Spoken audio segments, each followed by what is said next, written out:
intro. That's such a great intro. Hi, Bubbles.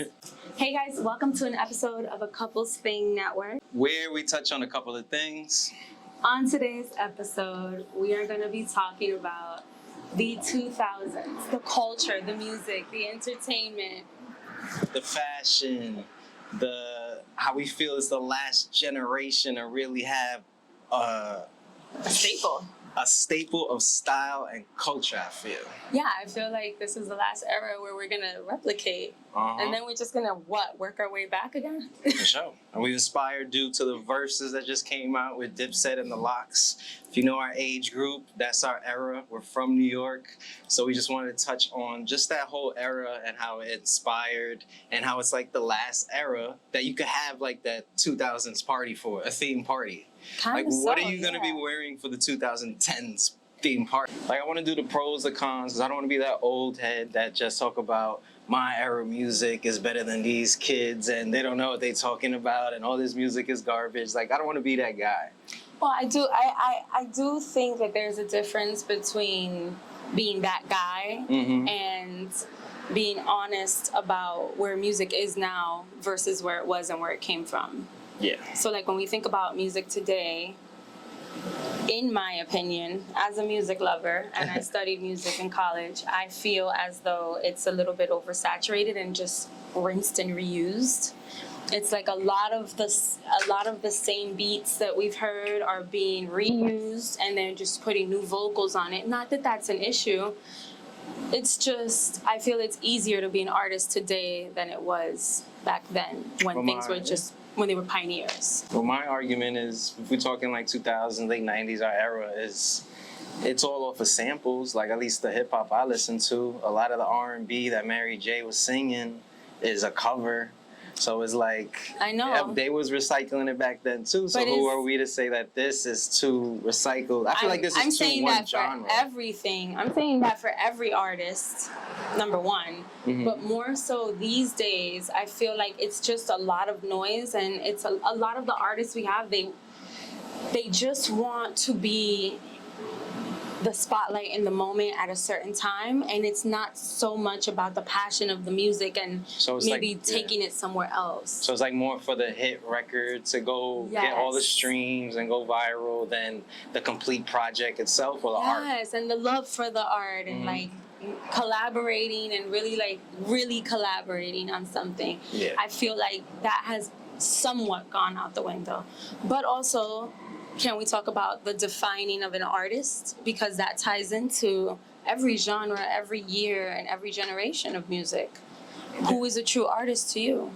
A true artist to me is somebody that is a true self. And I feel like even if you don't write all your music or you produce your records, like, you still have to have at least the ear to know, like, yeah, that's it. I'm gonna put this out or put this here. First person to come to mind would probably be Kanye, just because I know how much he orchestrated the music, how much he went against the grain, how much he made sure he sounded different than anything that was out.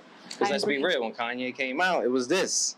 It was this. It was all this. He came out and he rocked a pink polo, polo. And everyone started wearing pink polos. And like with a backpack, and he was like, yo, this is just me. I'm like the cool college guy. And that was his stick, because the first album was College Dropout. Yeah. But then people started dressing like him. And I was like, oh, there's a place for being artistic and weird, and I don't have to be the 50 Cent gangster all the time, because that's what was really just being different, And musically, he changed the game. Musically, he changed the game, of course. He started doing so much different stuff, just instrumental-wise, things you never heard, talking about Jesus, and then he'll sing on one whole album, and then he'll have a whole rock album, a whole gospel album. Like, he pushes the envelope to be different, even if he falls on his face. He'll still push it, just because he don't want to be in the box or what's on the radio. Because it's just, forget about all of that. It's just who he is, and he's very innovative and creative, and he wants to push out all the creativity that's flowing through his body. And that, to me, was that your number one, like your true artist? That's mine. Well, I was hoping you went first, because I had a couple. But. Okay, well, that's funny. Well, Kanye was mine as well too, just because I just think back and I'm just like, lyrically, musically, He creatively. doesn't write all his own raps. Doesn't have to write all of them, but he writes them, right? He writes some, yes. There you go. He writes most. As long as it's not where the individual is like, hi, Justin, please come have a seat here. So here's the creative director, here's the producer, here's the engineer, there is the stylist, there's the choreographer, sing it. Mm-hmm. That to me is not an artist. Yeah. That is someone creating. Those are artists around one person that is getting all of the accolade for what everyone else is doing to make them that one person. Yeah, and it's always, don't get it twisted, it's always a collab effort. You're gonna have an engineer, you're gonna have this person in the studio, you're gonna have sometimes even with like rapping, somebody would just have an idea for a song or for just a line. Even Biggie, your favorite artists that write everything, somebody in the studio said, yo, that was ill, but just change this, and they changed it or added to it, or it's a collaborative effort. But I feel like you just have to have your hands in the final process of the music, and at least that makes you a complete artist. And it's definitely pretty Because I don't rare. want it to think that it's just you have to do the keyboard, and then you got to go to the drums and do the drums, and then you got to produce the record and sing it and perform it. There are some artists that are like that, like what's his name? Tyler? Well, aside from him, I wasn't thinking about him. I don't know his music still, but I think it's Beck. Towards. That's what I initially say. That's one hell of an artist. Do you think we're going back to Beck? Beck goes back to the 90s. Kanye goes back to 2003. Yeah.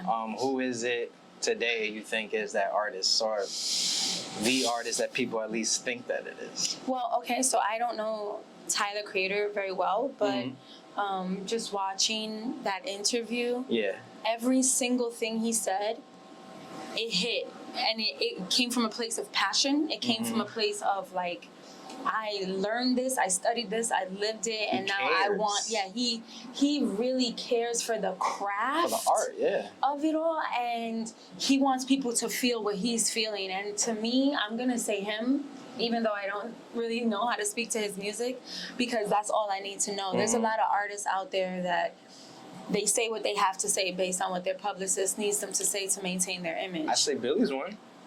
Oh, Billie Eilish, absolutely. Because she pretty much just her and her brother just in the studio or in their living room. They pretty much write everything, compose everything, sing everything. So absolutely, and I feel like she's a dope performer. She is a dope performer, and she just takes, again, all of her emotions, all of the things that she's feeling, it's different, and puts them onto paper. And I feel like, imagine if artists today would do that more. Like, instead of thinking like, oh, I love this Nicki Minaj song, let me make something that sounds like it.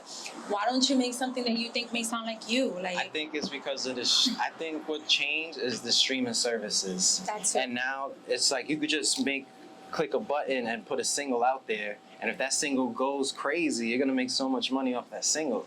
So they're trying to just be single heavy, and just you could create. That's why the EPs come out. Who's trying to be single heavy? Just this generation of how to get your records out of here is pretty much single heavy, where you could put out 3 singles, call it a little EP, and all those 3 singles just hit the charts. So it's like, and those singles could get you a sign up. Yeah, then it gets you on this certain playlist on these streaming platforms, and to be on these streaming platform playlists, your stuff has to sound like the other music in that playlist. So it's like they're pushing, and same thing with radio too, is where you have to have that radio hit. So you had to sound like what's on the radio right now for the most part. So some people are so scared of stepping out the box, or the labels, that's fine, or the labels just want to push that single or push the certain view that they have. You got to talk about this. You got to talk about that. You got to shake ass if you're a girl, like shit like that. It's kind of the label what pushes these artists to do these things. But then you see artists like Lady Gaga, then you see artists like Billie Eilish, then you see artists that said, fuck all of that, I'm going to actually just do it my way. And they get the notoriety that they deserve, and they last longer than a quick 15-minute hit. And that is where I feel that it's more important to do that. And that's why those artists separate themselves for those hot artists that are on Billboard today and then gone tomorrow and they're replaced. Those artists are the ones that have longevity because they came with something different and they really care about their art. And they're not going to let a label or these people that they have produce them change their vision or their art. And now they have that power as the artists to really do what the fuck they want because it already proven that it's sold the way I did it. Yeah. So that you got to be that artist. I have a question. So, like, who are your top artists, like, that you've grown up with from bring it 90s, 2000s, all the way to now? Maybe name, like, 7 in no order. Just who has stood out for you in your life and made a genuine shift in who you are or in what you like? Because art is everything, right? So, like, art changes who you are. It may have been something you listened to that hits a certain way, or like, what were those artists for you? Who? I'll just say the ones that stick out straight up and down. I'll go, of course, MJ, Luther, Nas. I gotta go Eminem. And damn, who else? I gotta go Usher. Wow. Okay. Okay. Wow. Okay. So no one from today. A lot of these people are still here today. Obviously, I'm not saying that they're not. From today. Like, just out of curiosity.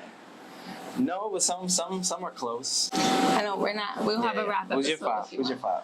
Well, it's in no order, and No order either. I'm gonna say Eminem, because it's the first time that I was listening to rap music and I cared to really understand the lyrics. Okay. And this is so embarrassing. It's like the first time I felt sexy. Like, I felt like that music made me feel sexy. Eminem? And it was, yes, like I think of the Supermans. I know it sounds crazy. Bitch, I'ma kill you, crazy. or... No. Like, I think of the Supermans, like just his voice. It was really his voice for me. Like, his delivery and his confidence in what he was saying was always a clapback. And it was just like... We never seen anything like that. We never seen no crazy-ass white boy from the trailer park just kill shit. I was just like... That I will never forget. Britney Spears. I remember everyone telling me, like, ugh, you're such a Z100 girl, or like hating on me for liking her. And I just everybody knew the words, though. Everyone always knew her words. She was a phenomenal performer. Her music were all hits, like jam-packed hits, but it wasn't even that. It was just like, at that age, I kind of felt all the things that she was saying. I wanted to be free. I didn't want to be overprotected. Like, all of those things I felt and I grew up with, and I still blast until this very day. Christina Aguilera. Overprotected. Christina. Whitney Houston. And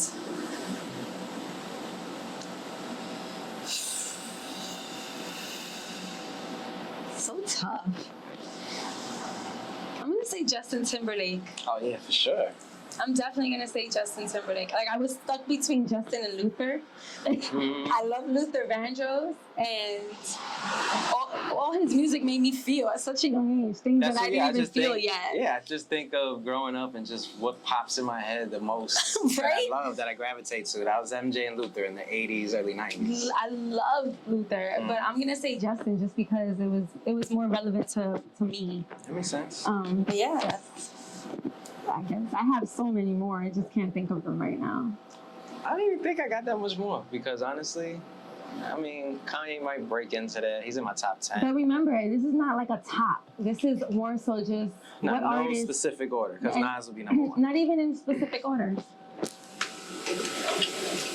This is just more so like artists that have touched your soul throughout your life, and that you've taken that with you, and it's giving you like some sort of shift or maybe some sort of confidence. Yeah. That's important. I feel like people stop thinking about that, and they just look at artists for artists. And a lot of times you don't know what they got you through at some point in your life. Like, I'm sure Mary J. Blige got people through so many heartbreaks and so many crazy relationship situations. Because Byron, what's Byron's wife, Erica? She was bumping Mary J. by the pool the whole time. I'm like, bro, what did you do? But continue. Yeah, if I walk in the house and I hear I'm not gonna cry no more, I'm like, oh, those damn, are just bops to listen to. What I did. I feel like that's the kind of music that you actually just listen to be like, damn, remember 20 years ago when I didn't know what the fuck to say? Yeah, I'm going down, and she fifth day out. It's not gonna work out good for you, fam. It's not true. That's not true at all. Like, I still bump certain sad music because I'm like, damn, remember how depressed I was 20 years ago when I heard this shit? Like, I feel like that's music, but like the culture of it all. Like, I do want to touch on the Locks and Dipset because going into it before we watched it, I wasn't 1000% familiar with every single record that the Locks has. You know, mostly like the Bad Boy era. Yeah, I know the Bad Boy era. I know a lot of the modern shit, and I do know a lot of their raps. I just don't know them. Like, I never knew the lyrics, and I just used to hear them like everywhere in the background. But I would always say Dipset because I'm like, they had such a cultural the pink. It was everything about it. Forget just their confidence, their attitude, their tribe. Everything, It really went through every neighborhood in New York. And let's be real, all three of them were good looking. They were. Hold on. Jewels, Cameron, and Jim Jones. I never thought Jim Jones was good looking until later. It's his voice. It's really. How many people did back then too? Let's be real. No, I'm sure people thought he was smashing that. Nobody was like. For me, it was Jewel. The Locks. Nunca. They like Chic a little bit, but that was about it. I just remember the time I met Jadakiss in Miami. Oh, really? Oh my God. Based on watching what I saw, number one, I think it was great. It was very New York. It was very New York. I think it was probably. I don't think it was one of the best verses. The reason why is I felt there was a lot of unprofessional shit going on. That was from Dipset, man. It doesn't matter who it's from. Yeah. That's the whole verses, right? Okay. The in between the records, it got a little crazy, trying to talk over each other. Yeah, and it was almost like yo, like, you know when someone does that? Yeah. That can make anyone just be like, I'm changing the channel. So that for me was inappropriate. And then Dipset, I was very excited to see them, and I feel like New York was very excited to see them. That crowd was Dipset. But Dipset wasn't giving anything. Yeah, they didn't come prepared. You could tell they wasn't at sound check. They came with cockiness. And they had the vocals in the background, which most artists do today. Yeah. But if you're a purist and a real hip-hop head, you're from New York, you're around my age bracket, you want to hear the lyrics without the shit in the background. You can have the chorus, you can have the hook, but it sounds so much crisp. And that's why Locks won, yo. I'm sorry, the Locks. But again, I feel like the Locks just did what they had to do and what they were supposed to do and what they've always been built to do. But I think it's the shock of like why Jada's getting so much flowers and the Locks are getting so much flowers because they care about the craft. They care about the art. They care about the performance that they were given this Verzuz crowd and the crowd in the audience. So they made sure they knew every lyric. They know when to drop the beat to go a cappella. They know when to switch the beat and keep going different flows. Do you think that maybe it's that we, the audience, aren't used to artists caring anymore? Yeah. So really, it's that they were great. I'm not taking away from the Locks. I think that they did what they were supposed to do. They're true artists, lyricists.